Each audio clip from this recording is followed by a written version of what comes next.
The Lord be with you. A reading from the Holy Gospel according to Matthew. Jesus again in reply spoke to the chief priests and elders of the people in parables, saying, "The kingdom of heaven may be likened to a king who gave a wedding feast for his son. He dispatched his servants to summon the invited guests to the feast, but they refused to come. A second time he sent other servants, saying, 'Tell those invited, behold, I have prepared my banquet. My calves and fattened cattle are killed, and everything is ready. Come to the feast.' Some ignored the invitation and went away, one to his farm, another to his business. The rest laid hold of his servants, mistreated them, and killed them. The king was enraged and sent his troops, destroyed those murderers, and burned their city. Then he said to his servants, 'The feast is ready, but those who were invited were not worthy to come. Go out, therefore, into the main roads and invite to the feast whomever you find.' The servant went out into the streets and gathered all they found, bad and good alike, and the hall was filled with his guests. But when the king came in to meet the guests, he saw a man there, not dressed in a wedding garment. The king said to him, 'My friend, how is it that you came in here without a wedding garment?' But he was reduced to silence. Then the king said to his attendants, 'Bind his hands and feet and cast him into the darkness outside, where there will be wailing and grinding of teeth. Many are invited, but few are chosen.'" The Gospel of the Lord.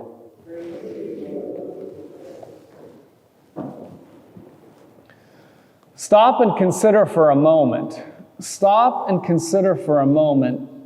What do you think of when you think of heaven? How does heaven look to you in your imagination? We are probably familiar with the typical scene found in paintings, little baby cherub angels floating around with flowers and violins, a multitude of translucent souls dressed in robes and floating on clouds, soft light and symphonic sounds, a place of rest. Now, I suppose that we draw these scenes from the paintings that adorn the walls of Europe's great cathedrals and the several pieces of Catholic art that hang on museum walls. But throughout the scriptures, the Bible often works with different imagery. Today's passage compares heaven to a wedding reception, one that a king holds for his son. Why a wedding? And who is the son and whom does he marry? Marriage is a theme that permeates the Bible. There are weddings referenced and depicted all throughout Scripture. Marriage is right at the beginning of the book of Genesis, where we read that this is why a man leaves his father and mother and clings to his wife, and the two become one flesh. And then from Genesis, that first book of the Bible, the wedding theme only deepens. Consider the Song of Songs. The Song of Songs is an ancient book lodged in the middle of the Old Testament. We don't hear much about the Song of Songs, but what that book is a poetic account of two lovers, a bride and a bridegroom chasing one another. The language even made some of the early rabbis blush and refuse to read it in the synagogues. Later, still in the Old Testament, the book of Tobit tells the story of Sarah and her prayers for a husband and places the angel Raphael in the role of matchmaker for the couple. God sends the angel Raphael to bring the couple together. But those books aren't where marriage is most present in the Bible, even in the Old Testament. Marriage is most present because it is God's favorite metaphor for why he describes his relationship with his people, or how he describes his relationship with his people, both in good times and in bad. What do I mean by that? Marriage is how God compares the relationship that he seeks with his chosen people. That parallel is made strikingly present in the book of Hosea. That parallel is made strikingly present in the book of Hosea, where a husband chases a wife that runs away from him all throughout the surrounding villages and the homes of others, crying for her to come back. The chase is a metaphor for God and his people. God is the one doing the chasing. The people who reject him, well, the people who reject him are the runaway brides. The whole Bible is a book of marriage. It's no coincidence that Jesus' first miracle takes place where? At a wedding, where he turns water to wine at Cana. In the New Testament, in Ephesians, St. Paul tells us that husband and wife become one flesh, and so too does Christ aim for that same kind of relationship with the members of the church. For Paul, the significance of marriage lies in a symbol. The relationship between husband and wife is intended as a sign of the connection between Christ and the church. In other words, marriage is a living comparison for Paul, a sign of the unity and intimacy God desires to have with his church. And just as the Bible's opening book begins with marriage at the moment of creation, it returns to a wedding at the end. The last book of the Bible, Revelation, draws to a close with the wedding feast of the Lamb in the celestial paradise. In heaven, that's where the people are at the end. The people in heaven are at a wedding reception. And that's why the wedding feast is depicted in today's gospel. The Lamb is the son of today's gospel, and the Son is Christ. The event, the wedding feast between Christ and his church, is the culmination of the whole Bible from beginning to end. To be at this feast is what our lives should aim for. To be at this feast is what our lives should aim for. But that is hard to keep in mind when the date seems far off. We are aware of the invitation, but there are items on our calendar between now and when we think that cosmic wedding will take place. For now, at least, the mystical vision of joining what is human with the divine seems far removed from the real business of life. It's why it was so easy for those invited guests in the parable to ignore the invitation. There are a lot of things on our schedules. It is hard to feel in touch with a cosmic love affair when we are just trying to get through the day. And what else could we really do? Some of those in-between things are important, obligations that cannot simply be neglected. They're part of the life that God gave us. So why does he let them? Why does he let them be part of that life? If the wedding feast is the only date on the calendar that matters, how has God let all of these things that would seem like distractions when viewed from the perspective of the end filter into the time in between? The gospel today speaks of the need to be clothed in a wedding garment to attend the feast. The unfortunate figure who appears at the end is forced to leave. He is pushed out. Why? Because he is not dressed in the right clothes. What would it mean to be dressed in a wedding garment And what does the wedding garment have to do with us?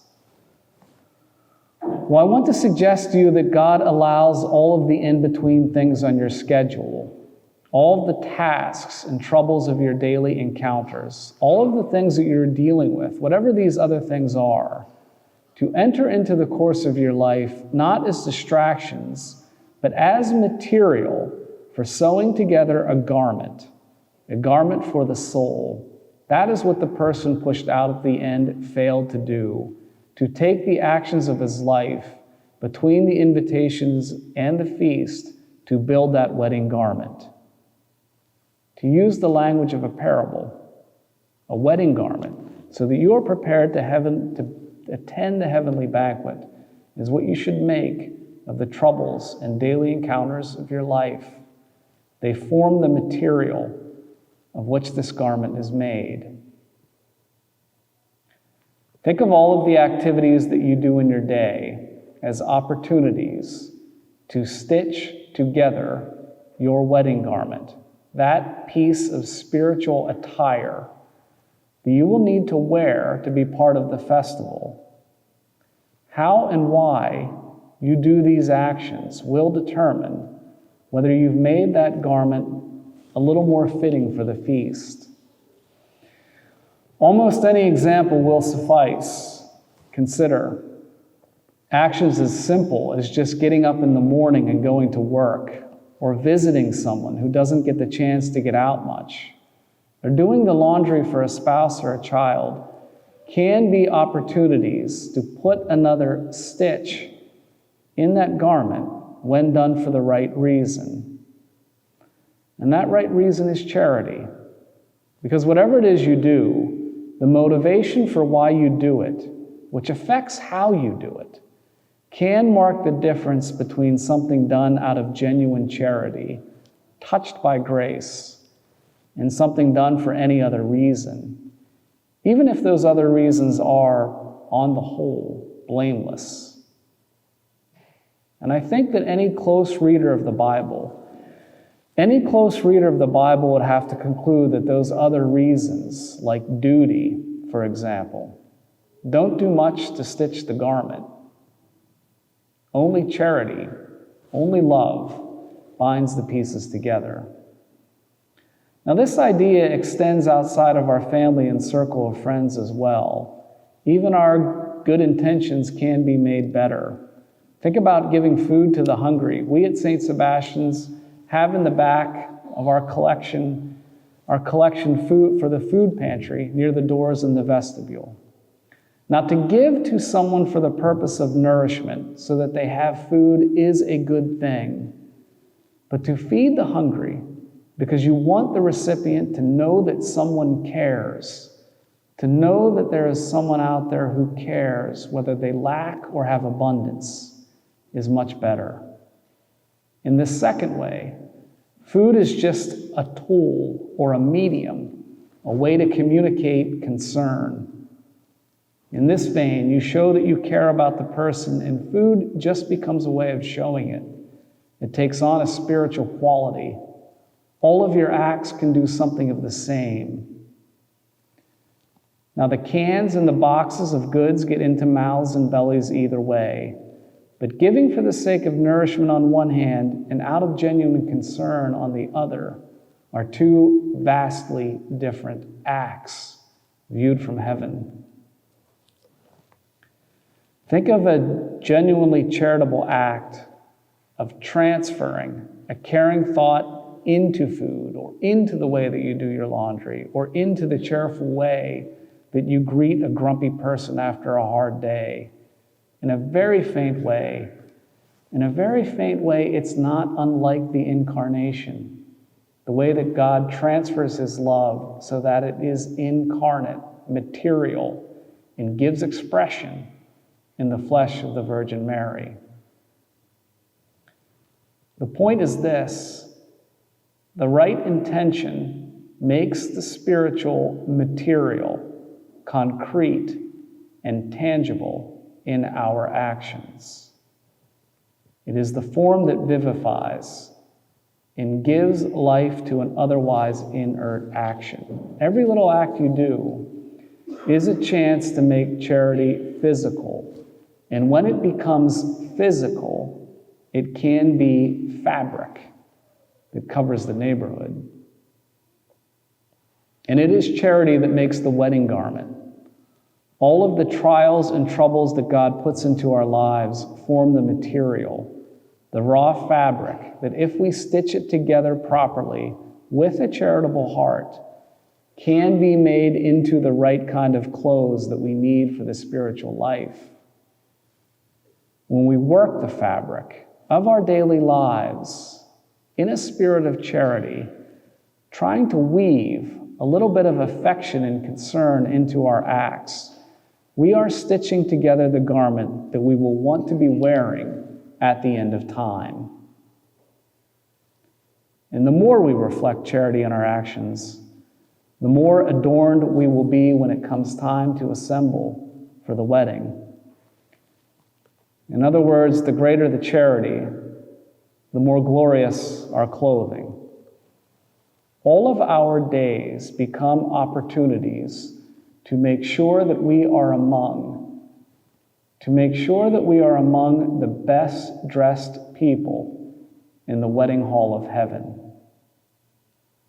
So that when the time comes, we will shine like the stars when we take our place at the wedding feast, a heavenly festival that celebrates the cosmic love affair that God is and has always been seeking to have with us, his most favored creation.